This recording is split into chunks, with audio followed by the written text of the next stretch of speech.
मान्यवर, जो भी सदस्य यहाँ शपथ लेता है वो भारत को अक्षुण्ण रखने की शपथ रहता है, पूरे भारत के कल्याण की शपथ लेता है। वो अपनी कॉन्स्टिट्यूएंसी, अपना राज्य, अपना धर्म, अपनी जाति की शपथ नहीं लेता है। और ये क्या नैरेटिव फैलाया, और ये मानते हैं कि ये नैरेटिव से हमारी पॉपुलैरिटी हो जाएगी, बाल सफेद हो जाएंगे या नहीं बैठ पाओगे, नहीं हो पाए। देश के अंदर विभाजन कर कर कोई सत्ता प्राप्त नहीं कर सकता।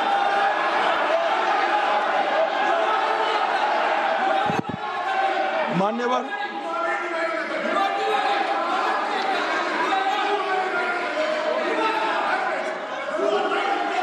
बैठ जाओ। इतना गुस्सा क्यों खा रहे हो? इतना गुस्सा मत खाओ प्लीज प्लीज। इतना सदन में, मारन जी, सदन में इतना गुस्सा नहीं करते हैं, शांत। मान्यवर,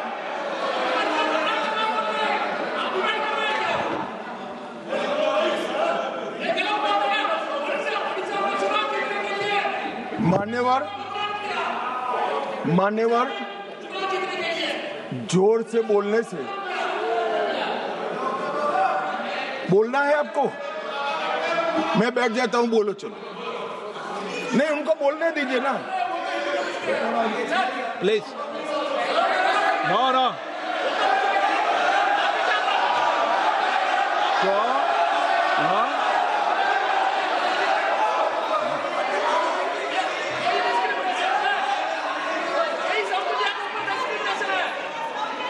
मान्यवर,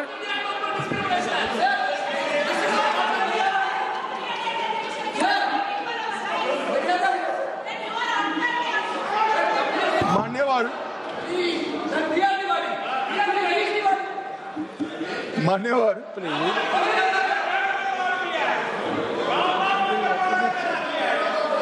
माननीय अध्यक्ष जी, झूठ को जोर से बोलने से सच नहीं होता, सच सच होता।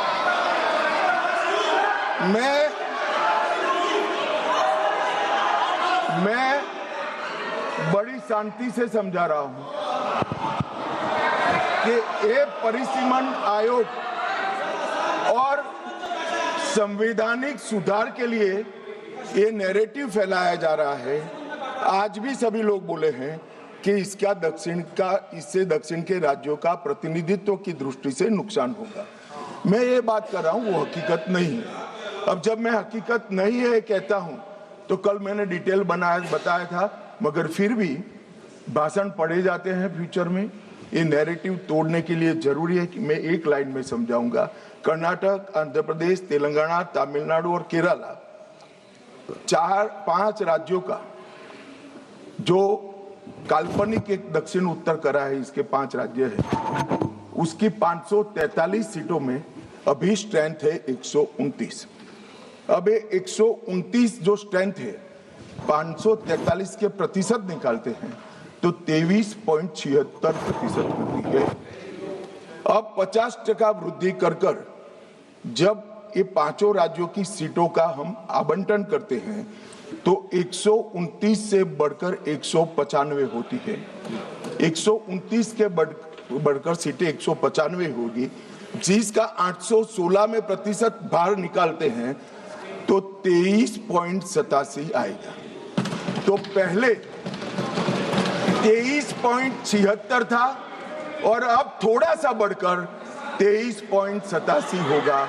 इसलिए मैं कह रहा हूं किसी का नुकसान नहीं। मान्यवर, कुछ सदस्यों ने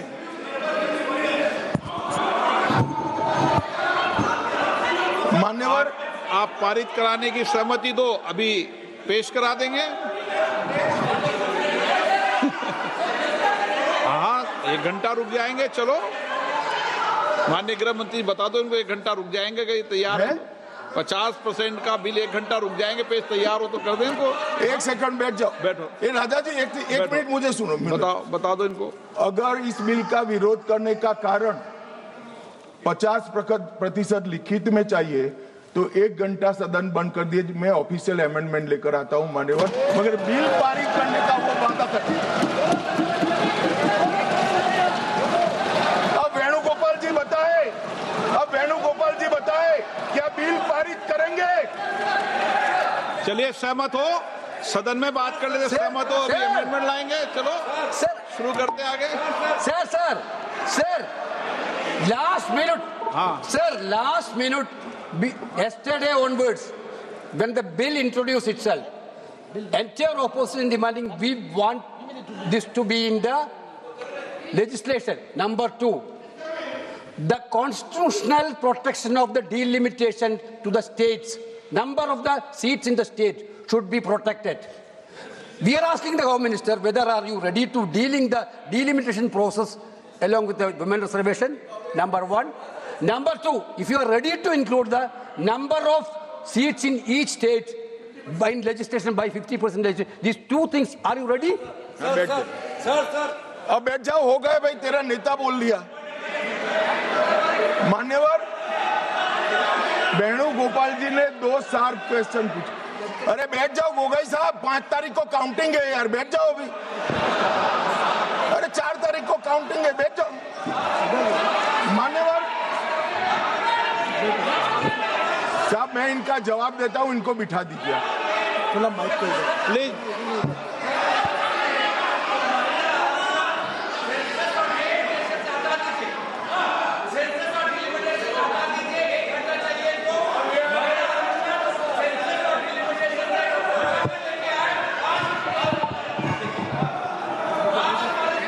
अखिलेश जी से पूछ लेना।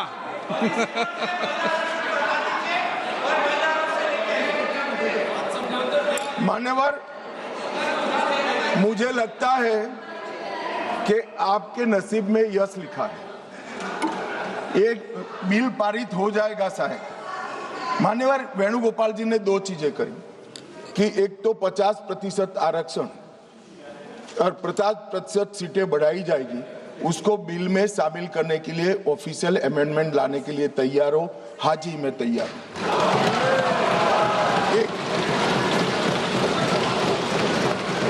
एक सेकंड, अब नहीं होता भाई, बैठ जाओ, दूसरा भी बताता हूं। मान्यवर 1 घंटा आप सदन स्थगित कर दीजिए। 1 घंटे में मैं मेरा ऑफिशियल अमेंडमेंट मेरे पास में तैयार है, जेरोक्स कराकर सभी सदस्यों को सर्कुलेट कर दूंगा, क्योंकि हमें 50% सीट बढ़ानी है, हमें कुछ छिपाना नहीं है, हमें कोई चोरी करनी नहीं है, तो हम कर देंगे। और दूसरा उन्होंने कहा कि डिलिमिटेशन 26 की जनगणना का, ये झांसे में मैं नहीं आऊंगा, क्योंकि ये इसके माध्यम से अरे बैठ जाओ ना, बैठ जाओ।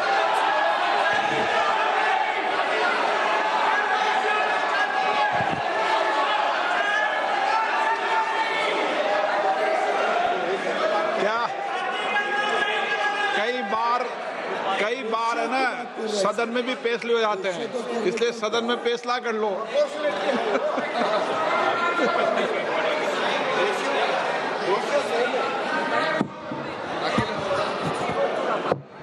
रेशियो